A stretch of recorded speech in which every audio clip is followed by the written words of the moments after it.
Bien, en la tarde de hoy vamos a hablar un tema muy interesante y más después de todo lo que ha ocurrido durante este año y es cómo controlar nuestra mente en los tiempos de crisis. Y lo primero que tenemos que entender es que la palabra crisis no es algo malo. Crisis significa una oportunidad de crecimiento. Y en este mundo material nunca vamos a encontrar un lugar perfecto para que se acomode nuestro ego falso. ¿Por qué? Porque precisamente el Ser Supremo ha diseñado este plano material con ciertas reglas y una de ellas es Dukalayan Asosatam. Inexorablemente vamos a experimentar sufrimiento, inexorablemente vamos a entender o a realizar que todo esto es temporal. ¿Y por qué lo ha hecho así? Porque hay un mundo que es Susukam Kartuna Vyayam, que es un mundo lleno de alegría, de felicidad espiritual, y hay un mundo que es de naturaleza permanente y es el campo espiritual. Y el Ser Supremo ha generado tanto el universo material como el universo espiritual, con la esperanza de que en algún momento nuestra alma abrace a esta fuente del alma y tenga una relación eterna con él. Y por lo tanto, lo primero que tenemos que realizar es que siempre vamos a estar en crisis de una forma, de otra. Siempre vamos a tener que adaptarnos a estos cambios, a estos retos, a estas situaciones que nos plantea vivir en un cuerpo como estos, vivir dentro de un plano que es temporal, vivir dentro de una situación que no es lo más cómodo para nuestro ser, entendiendo que nuestro ser es Sachit Ananda, es eterno, es consciente y es bienaventurado. Ahora, eh, ¿cómo vamos a hacer este proceso entonces de ayudar a nuestra mente, de ayudar a nuestro ser para que pues podamos crecer, para que podamos trascender, para que podamos aprender de todas las circunstancias de nuestra vida? Lo primero que vamos a ver el día de hoy es por qué debemos controlar la mente. Para aquel que ha conquistado la mente, esta es el mejor de los amigos, pero para aquel que no lo ha hecho, la mente permanecerá como su peor enemigo. Una de las grandes enseñanzas que nos da el Bhagavad Gita, esta obra de filosofía perenne que fue revelada hace 5000 años en el campo de batalla de Kurukshetra en India por el Ser Supremo, por el Señor Krishna, a su amigo y discípulo Arjuna. Y en este capítulo 6 del Bhagavad Gita, en el cual se describe el Dhyana Yoga o las técnicas precisamente para controlar la mente a través de la práctica del yoga, se explica el por qué debemos controlar la mente.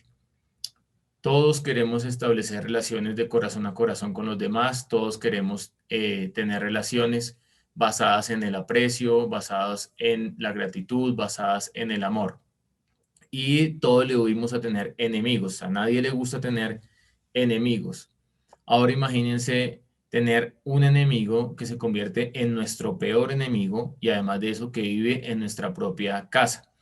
Porque en los Vedas se explica que este cuerpo humano es Navadvara, es una ciudad de 9 puertas. Las 9 puertas son los 9 orificios por los cuales entra y sale información, interactuamos con el medio ambiente y tener, digámoslo, un enemigo viviendo dentro del cuerpo, pues es una situación muy compleja que nos va a colocar en mucha ansiedad, que nos va a colocar en mucho sufrimiento y la mente pues es esta incomprendida entidad interna que mora en nuestro cuerpo. Ahora pues, digámoslo, sabemos que somos el alma, ¿sí? Pero el alma cuando entra en contacto con el cuerpo material se densifica, entonces la primera densificación del alma viene a ser Ahamkara, nuestra personalidad material, nuestro ego material, después viene Buddhi, la inteligencia, el intelecto, después viene Manas, la mente, y después vienen los diferentes elementos materiales que componen el cuerpo denso. Ahora, entonces, si nosotros tenemos en cuenta que la mente mora dentro de la misma casa, dentro del mismo cuerpo, pues lo mejor es volverla nuestra amiga, porque a nadie le gusta vivir con un enemigo y menos dentro de la propia casa. Pero para hacer nuestra mente amiga tenemos que domesticarla, tenemos que precisamente generar una relación, generar un vínculo, como cuando tú vas a tener una relación con una pareja, entonces tú empiezas a dar algún detalle, tal vez un chocolatín, tal vez unas flores, tal vez un detalle especial, y poco a poco esa persona empieza a volverse amistosa y empieza a encariñarse contigo, y cuando ya hay cariño y amistad, pues ya es más fácil establecer un vínculo, una conexión. Y en el momento en que tal vez uno ya se casa y tiene un matrimonio y una familia, se explica que la esposa hace parte de su propia alma y que ambas almas se conectan y son dos almas viviendo en cuerpos diferentes, pero en última instancia se empiezan a convertir en una sola persona. Lo mismo pasa con la mente. ¿Por qué? Porque en el mismo Bhagavad Gita el Señor Supremo dice, de los sentidos yo soy la mente. Eso quiere decir que la mente también es de naturaleza divina cuando es controlada a través de la inteligencia espiritual. Y así como la mente nos puede alejar de lo divino, nos puede alejar de la espiritualidad, nos puede alejar de tener una vida en armonía, la mente también nos puede acercar y nos puede ayudar en nuestro proceso de elevación de la conciencia. Ahora, ¿qué es la mente? La mente es la board del computador. Y pues ustedes saben, uno puede tener un muy buen computador, una muy buena máquina, y puede tener una muy buena pantalla, y puede tener un muy buen teclado, y puede tener unos buenos monitores de audio, pero en el momento en que uno no le falló el computador y uno lo lleva al técnico y el técnico le dice, se le dañó la board al computador, prácticamente compra otro computador porque se dañó la parte más importante y sin la board no funciona nada en el computador. Si de repente uno le dicen se le dañó una tecla del computador, uno va a cambiar la tecla y el computador funciona. O incluso sin esa tecla, el computador puede funcionar. Pero cuando uno le dicen se le dañó la board del computador, entonces simplemente el computador puede ser desechado. Lo mismo pasa con nuestra mente. La mente maneja prácticamente todo dentro de nuestro cuerpo. Claro, por encima de la mente está el corazón Hridaya, porque en el corazón está nuestra alma y está el maestro interno, Dios como el maestro interno, como la voz de la conciencia. Pero hay un trabajo mancomunado entre mente y corazón en las primeras instancias de la práctica espiritual. Las personas que son muy avanzadas en la práctica espiritual solamente actúan desde el corazón. Pero para nosotros que somos neófitos en la práctica del yoga, los maestros nos han recomendado que tengamos en conexión y en armonía la mente con el corazón, en equilibrio la mente con el corazón. Y la mente, podríamos decir que es un sentido y también es el que controla los otros sentidos, es el sentido superior, por así decirlo. La mente maneja 5 sentidos de adquirir conocimiento, que son los que hemos aprendido desde el colegio, y otros 5 sentidos que en los Vedas se explica que son los sentidos de trabajo. Estos 5 sentidos de trabajo son el habla para comunicarnos, las manos para expresarnos, para agarrar, para trabajar, los pies para desplazarnos, el ano para evacuar y el órgano genital para reproducirnos.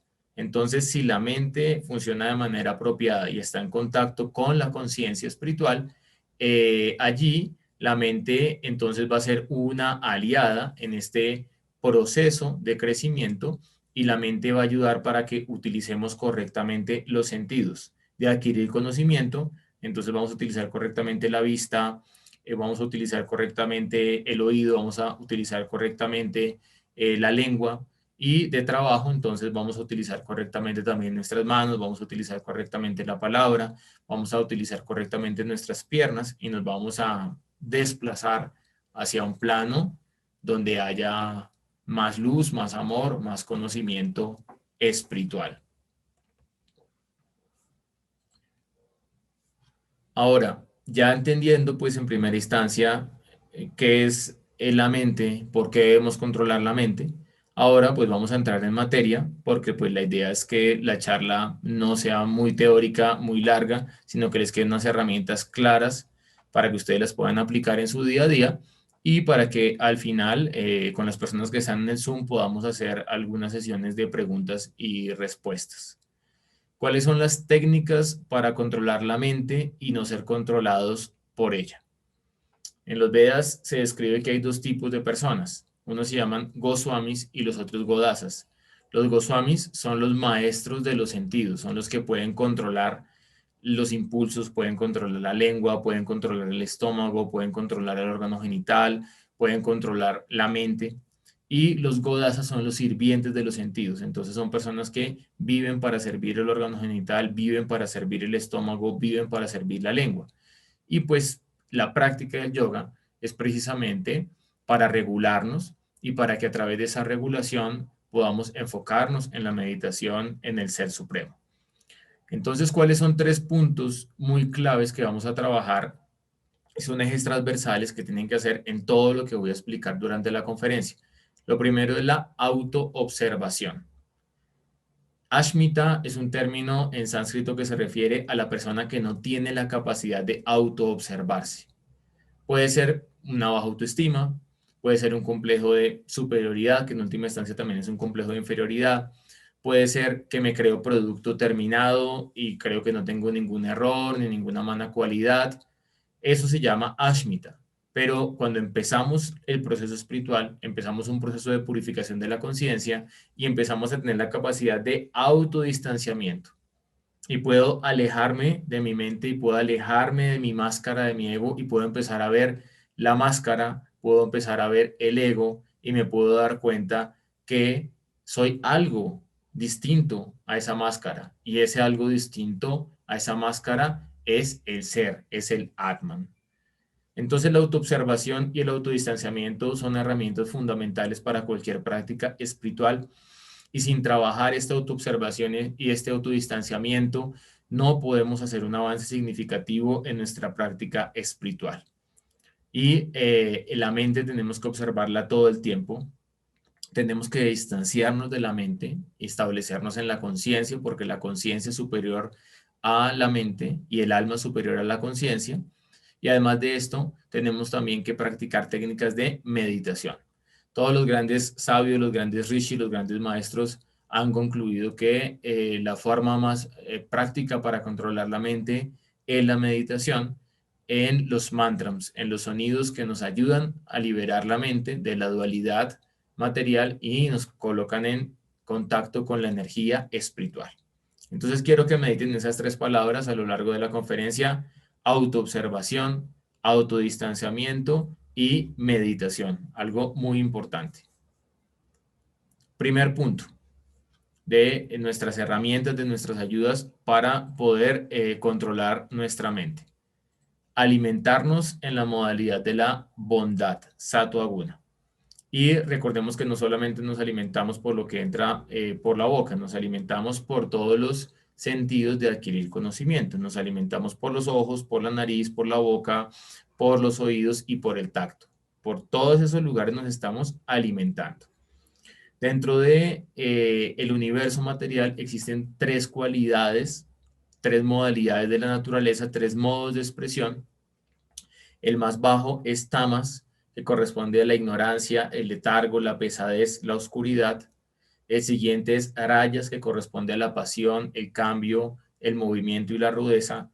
Y el más elevado es sattva, que corresponde a la bondad, la armonía, la pureza y el balance. La palabra sattva viene de la raíz sánscrita sat. Sat significa lo eterno. Sat significa la comprensión de la eternidad de nuestra alma y la comprensión de la eternidad del alma suprema. Y para precisamente establecernos en esa comprensión, tenemos que llevar una vida sádvica, es decir, una vida en la cual nos alimentamos en la bondad, porque ese alimento en la bondad nos va a llevar a la armonía, nos va a llevar a la pureza y nos va a llevar al balance. Es ilógico pensar que yo puedo estar haciendo cualquier cosa con mi mente, escuchar cualquier tipo de sonido, comer cualquier tipo de cosa, proferir cualquier tipo de palabra, pero cuando me voy a sentar a meditar, voy a alcanzar el nirvana, voy a alcanzar la perfección, voy a alcanzar la ecuanimidad mental. No, porque el resultado de mi meditación que hago media hora, 1 hora, 2 horas, 3 horas al día, de acuerdo a mi dedicar a mi cualificación. Eso depende del resto de actividades que haga a lo largo del día. No puedo pretender que si de repente estoy viendo películas con alto contenido de violencia, me voy a sentar a meditar y solamente voy a ver imágenes de armonía, de balance, de espiritualidad en mi mente, porque esas improntas que generan estas películas de violencia van a generar un efecto en mi psiquis y ese efecto se va a reflejar cuando yo intente practicar meditación. Por lo tanto, para poder meditar, para poder hacer una práctica correcta, yo tengo que intentar el resto del día eh, alimentarme de la mejor forma posible y eso es alimentarme en sattva guna, alimentarme en la bondad. Y esto nos va a requerir un gran trabajo inicial.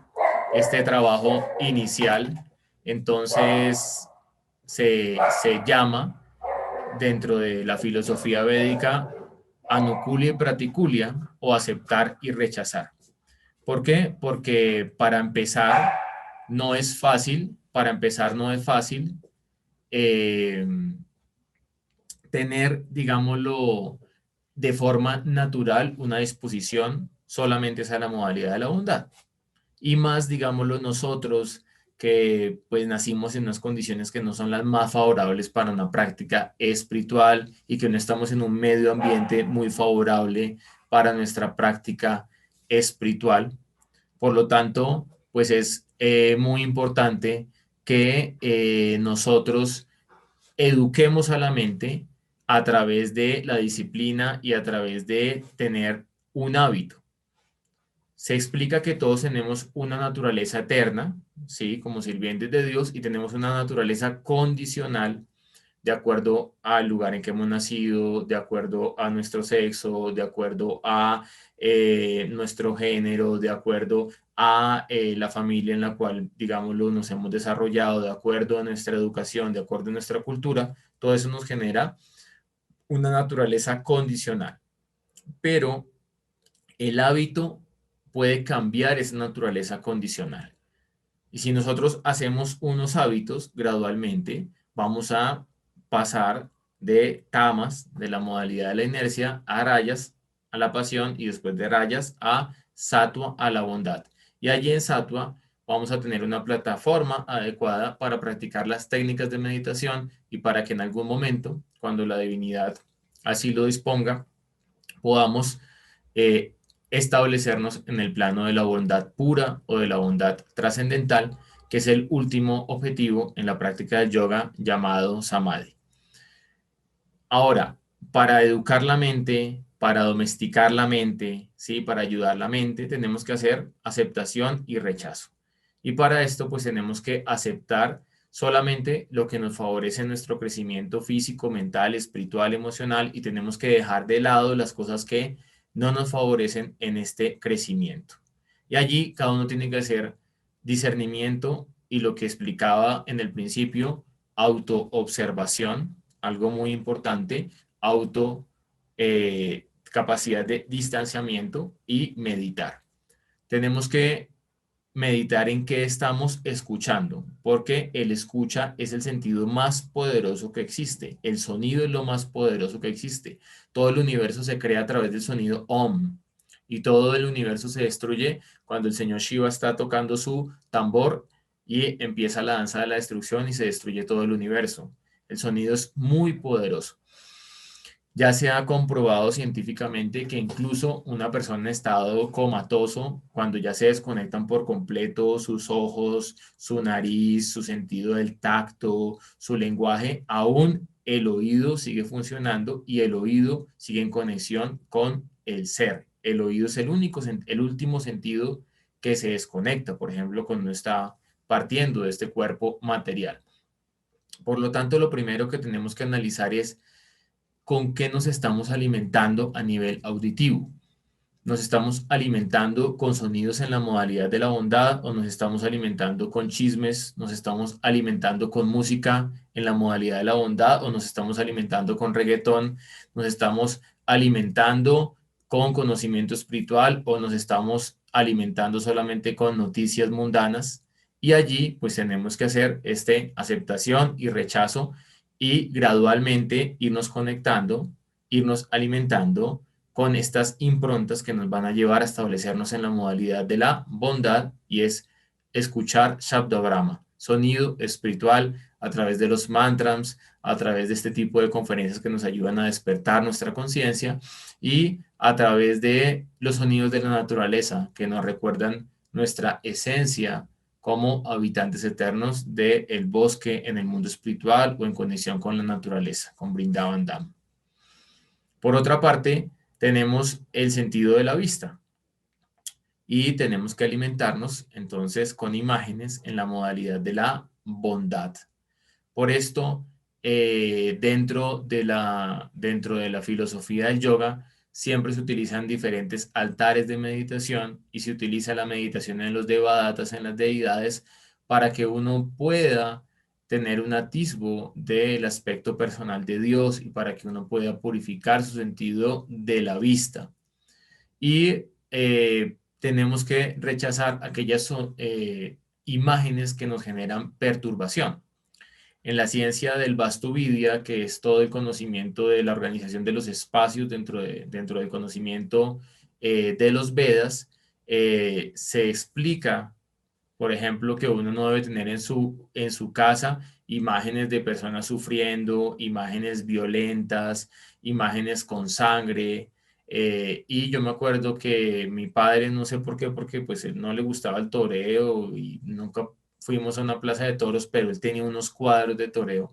Y apenas yo recibí este conocimiento, pues él ya no los estaba utilizando. Yo lo que hice fue sacarlos de la casa, porque pues un cuadro en el cual hay un animal con unos chuzos que lo están torturando, eso genera una impronta de sufrimiento y una impronta de tortura, y eso perturba la mente.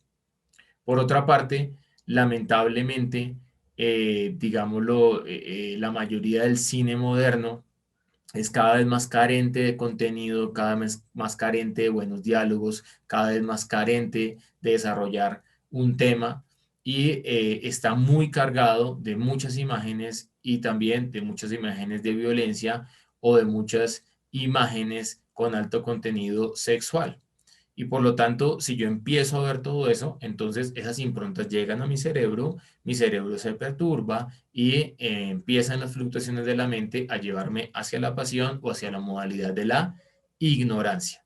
Un ejemplo de esto, hicieron un estudio de los asesinos en serie en Estados Unidos y llegaron a la conclusión de que muchos de ellos eran niños que cuando eran niños tenían dos cosas. Uno, jugaban videojuegos con altos contenidos de violencia, o dos, les gustaba torturar animales.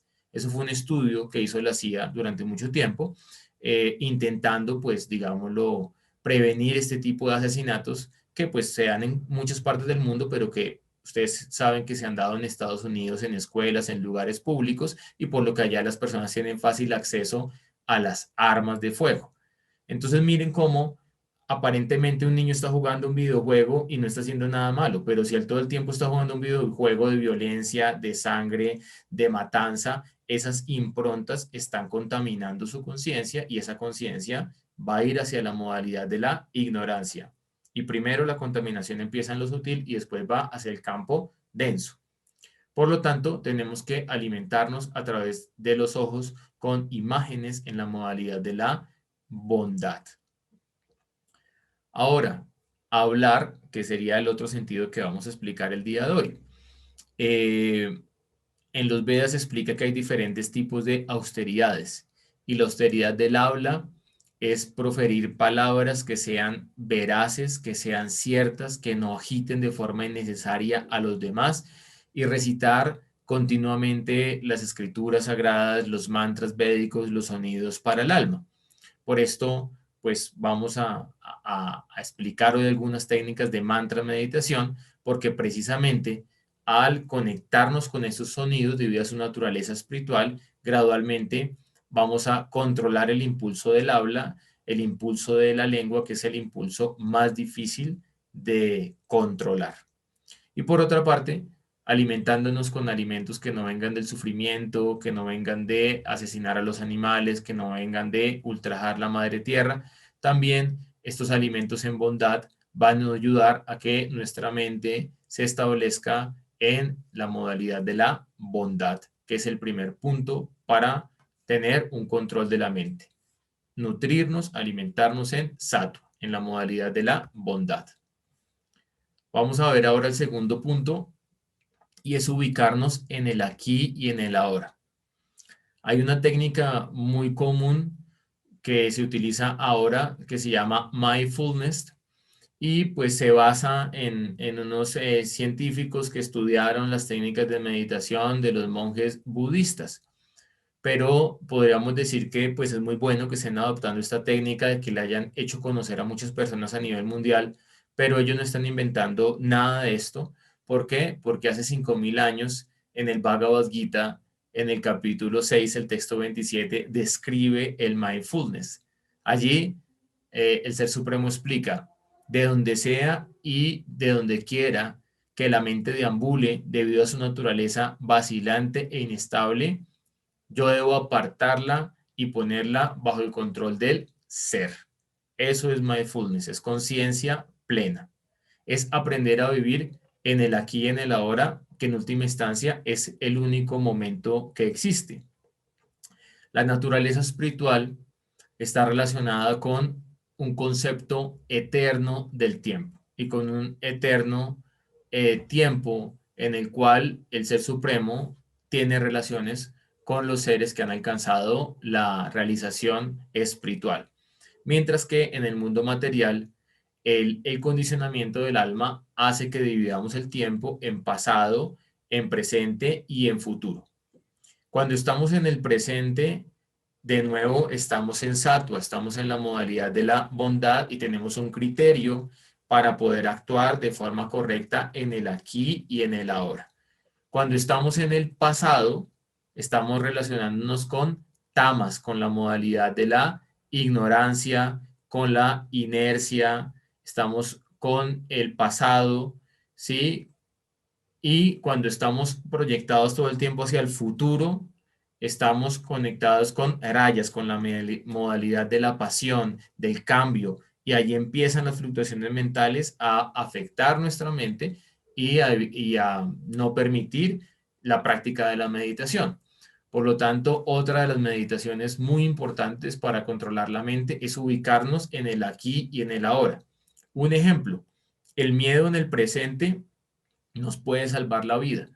De repente, qué sé yo, estoy por la calle y alguien me saca un cuchillo y entonces pues yo salgo corriendo. Y ese miedo en el presente, que sí, se descargan las adrenales, siento calor en todo el cuerpo, se agita la respiración, se sube el ritmo cardíaco, se genera adrenalina, cortisol, todo eso en ese momento me salva la vida. Entonces no es malo sentir miedo, pero el miedo en el futuro: ay, ¿y si será que me da el COVID dentro de un año? ¿Y será que me voy a morir? ¿Y será que no vuelven a abrir el aeropuerto? ¿Y será que el año entrante de cuarentena de nuevo? Todo ese miedo en el futuro lo que hace es que altera mi sistema inmunológico y yo empiezo, digámoslo, a tener una deficiencia energética, porque el sistema inmunológico más o menos gasta el 4% de la energía del cuerpo, es un sistema de ahorro de energía, pero cuando el sistema inmunológico se activa, gasta 20-30% de la energía del cuerpo.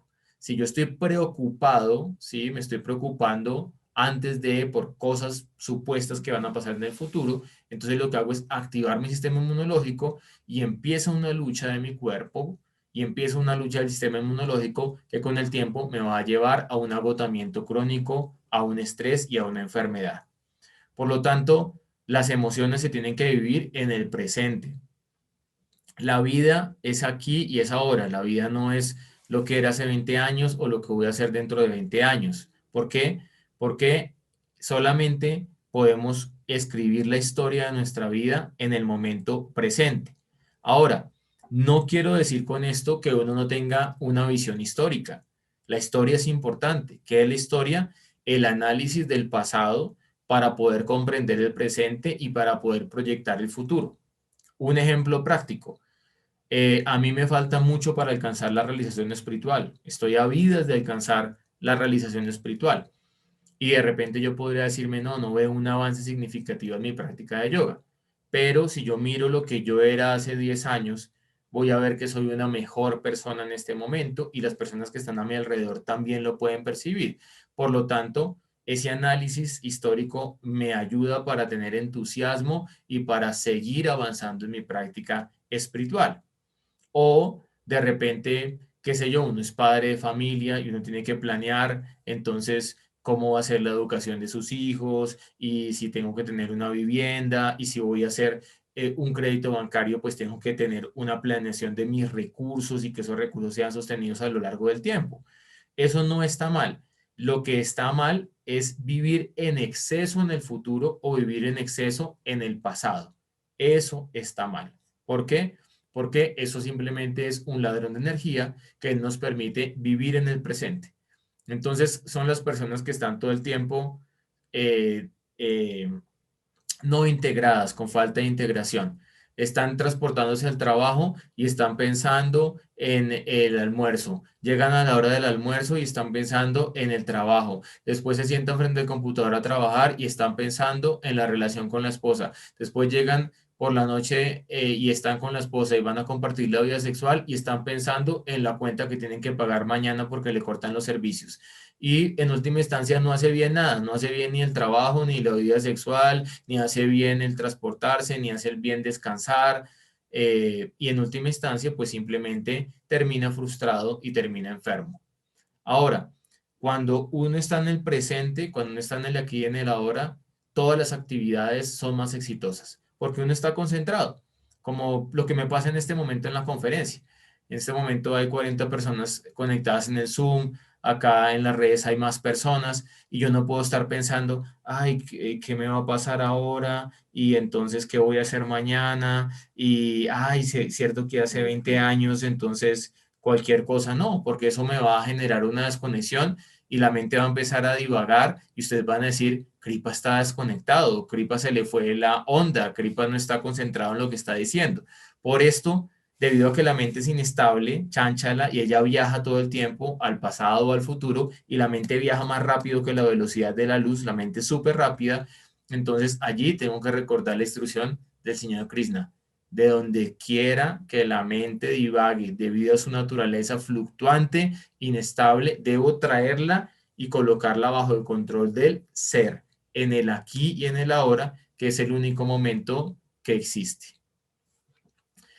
El tercer consejo para controlar la mente en estos tiempos de crisis, ser regulados en nuestros hábitos. En el mismo capítulo 6 del Bhagavad Gita del Dhyana Yoga, es un capítulo muy importante para los que quieren tener más herramientas para controlar la mente. Lo pueden encontrar ahí en internet, en vedabase.com. Ahí está el Bhagavad Gita completo con sus significados. Dice el texto 17, la práctica del yoga destruye todas las miserias materiales de quien es moderado en su alimentación y en su recreo, en su descanso, equilibrado en su trabajo, regulado en el sueño y en la vigilia. Nadie puede convertirse en un yogi si come mucho, si come muy poquito, si duerme en exceso, si no duerme lo suficiente. ¿Ok?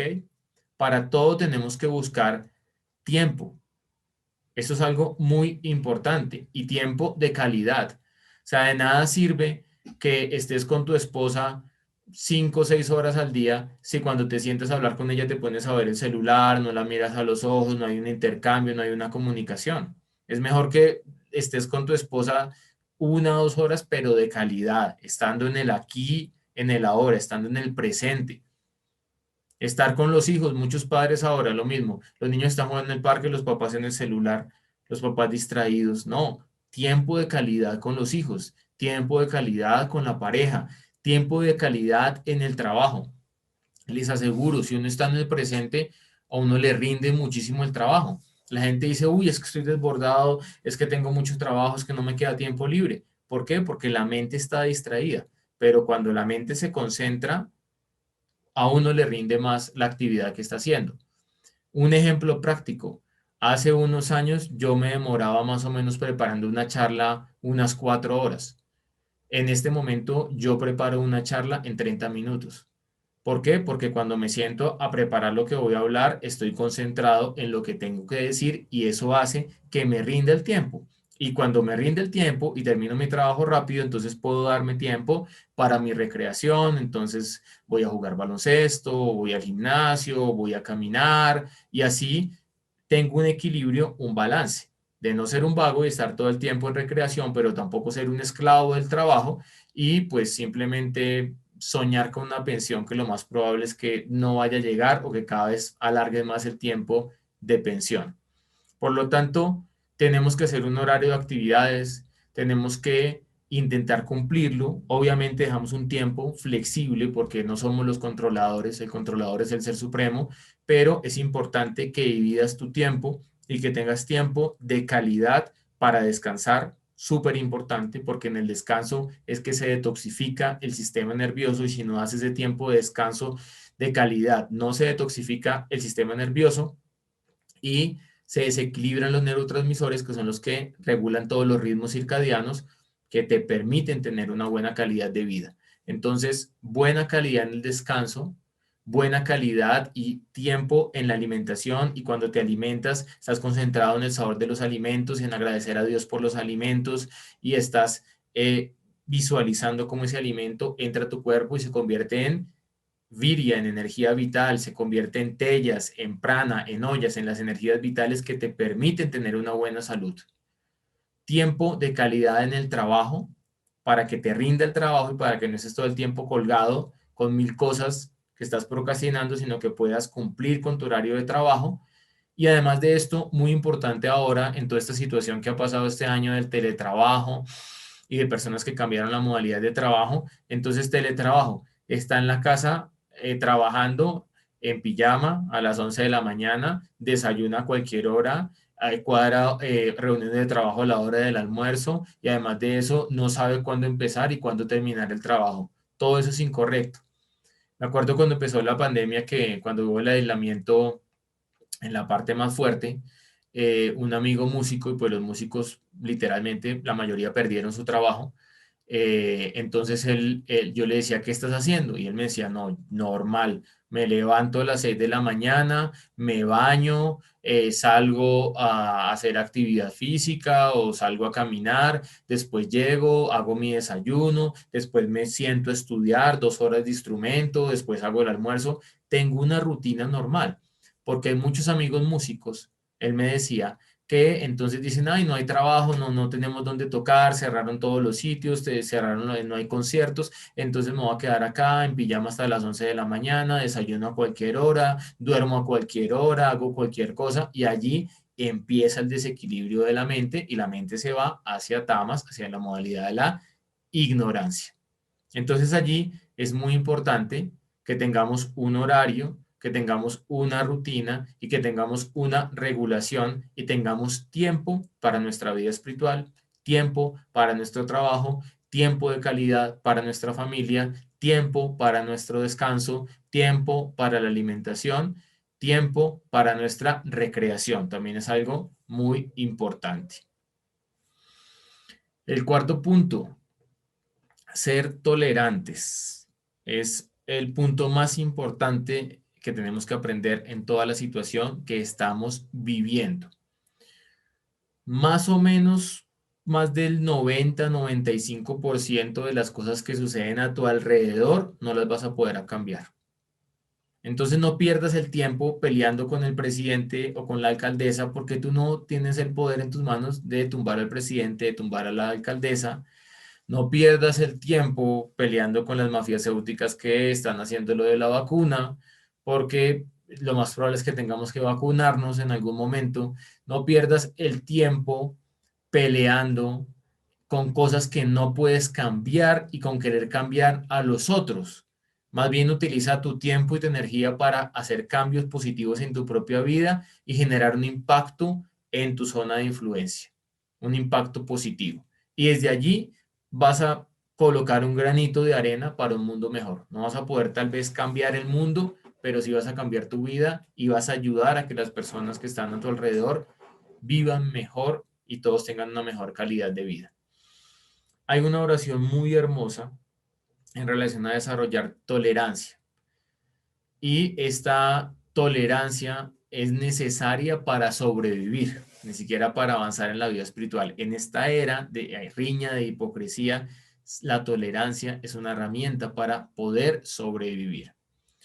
En el Bhagavad Gita se explica, así como aparece el invierno, el verano, también aparece la felicidad, el sufrimiento, también aparece la felicidad, también aparece la tristeza, aparece la salud, aparece la enfermedad.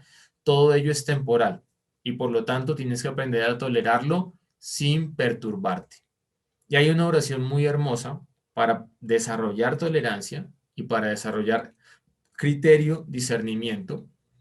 Esta oración se le adjudica originalmente a San Francisco de Asís, pero pues estudios recientes han dicho que esta oración la creó un teólogo, el doctor Reynolds, y se utiliza o se hizo muy famosa porque lo utilizan en los grupos de NA, de Narcóticos Anónimos y de Alcohólicos Anónimos, de AA, y es Dios, concédeme la serenidad para aceptar las cosas que no puedo cambiar, ser tolerante, valor para cambiar las que puedo, lo que me corresponde a mí y a mi campo de influencia, y sabiduría para reconocer la diferencia, qué es eterno, qué es temporal, cómo me relaciono con lo eterno, cómo me relaciono con lo temporal, qué puedo cambiar, qué no puedo cambiar y tengo que tolerar, y desde esta sabiduría tener un criterio y tener una paz mental y no estarme desgastando por causas fantasmales que simplemente son ladrones de energía. El quinto punto es ser agradecidos. Entonces la gratitud da sentido a nuestro pasado, trae paz al presente y crea una visión para el mañana, para el futuro. Una persona que no tiene conocimiento espiritual puede ver el karma como bueno o malo. Karma bueno, karma malo. Cuando estudiamos la astrología, entonces hay unos aspectos negativos en la carta de alguien, unos aspectos positivos, unas casas benéficas, unas casas maléficas, unos planetas que generan, digámoslo, aspectos favorables en la vida, otros planetas que generan sufrimiento en la vida de las personas. Entonces una persona puede quedarse solamente viendo esta relatividad. Pero una persona que busca la luz divina, que busca la trascendencia, que busca el amor universal, él ya no se va a quedar viendo solamente los opuestos, porque son las dos caras de la misma moneda. Él va a ver el karma no como una víctima, no como un victimario, sino como un aprendiz. Entonces, en cambio de decir, terrible la situación del coronavirus, terrible lo que está pasando, terrible la cuarentena, vamos a decir, Dios mío, ¿qué quieres que aprenda a través de esa situación que ha llegado a mi vida? ¿Qué quieres que aprenda a través de la muerte de un ser querido? ¿Qué quieres que aprenda a través de este divorcio? ¿Qué quieres que aprenda a través de esta enfermedad? Porque en última instancia, el Ser Supremo es Suhrit, nuestro amigo, nuestro benefactor, nuestro bienqueriente. Él nunca va a hacer algo en contra de nosotros. Simplemente nosotros estamos sufriendo o disfrutando del resultado de nuestro karma previo. Entonces, Dios no es malo, ¿sí? Yo no soy la víctima. Yo no soy feo. Yo no soy el ejecutor de la acción. Yo tampoco soy un victimario. ¿Qué soy yo? Un aprendiz. Para eso estamos en este mundo material, para aprender.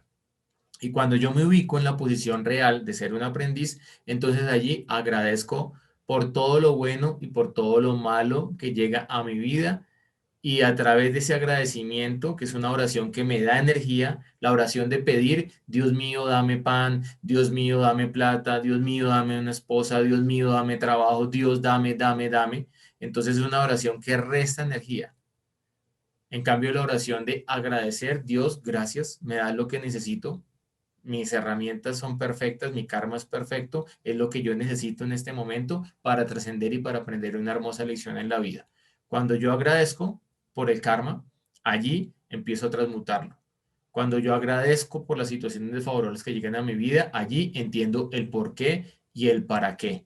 Y en ese momento, entonces se devela toda esta ilusión mundana que no me permite ver el por qué y el para qué, y detrás de todo esto que pasa en mi vida simplemente voy a ver Smita Krishna, la dulce sonrisa de Dios que me está invitando hacia una positiva y progresiva inmortalidad. Y el último punto, para no aburrirlos más y para terminar la charla y dejar un espacio para sus intervenciones o sus preguntas, es establecernos en el ser. Como les decía, por encima de los elementos densos, la tierra, el agua, el fuego, el aire y el éter, se encuentra la mente. Por encima de la mente se encuentra la inteligencia, por encima de la inteligencia se encuentra la conciencia, y la conciencia es una manifestación del ser, del Atman, de la energía espiritual que está en nuestro corazón y está en el corazón de todas las entidades vivientes. Entonces quiero que hagamos esta meditación juntos y que cantemos este mantra en sánscrito y también en español para terminar nuestra charla del día de hoy. Voy a explicarlo.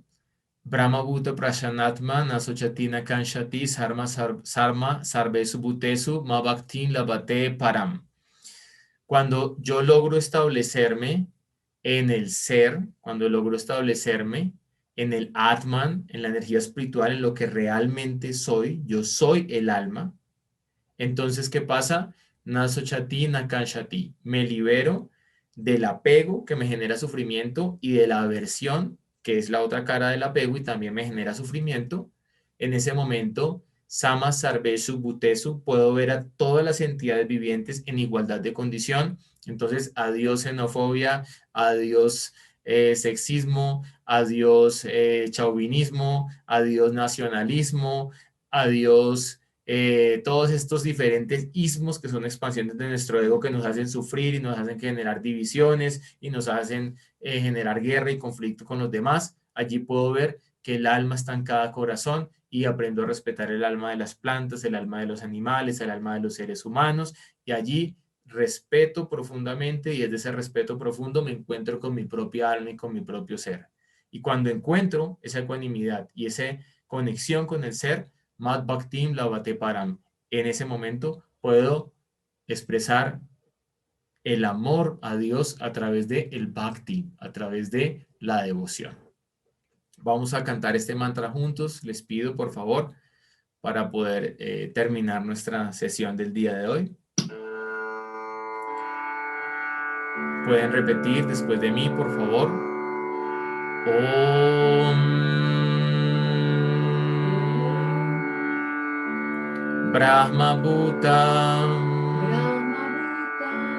Prashanatma Nashochati Nakanshati Samaha Sarveshu Bhuteshu Ma Bhaktim Labhate Param.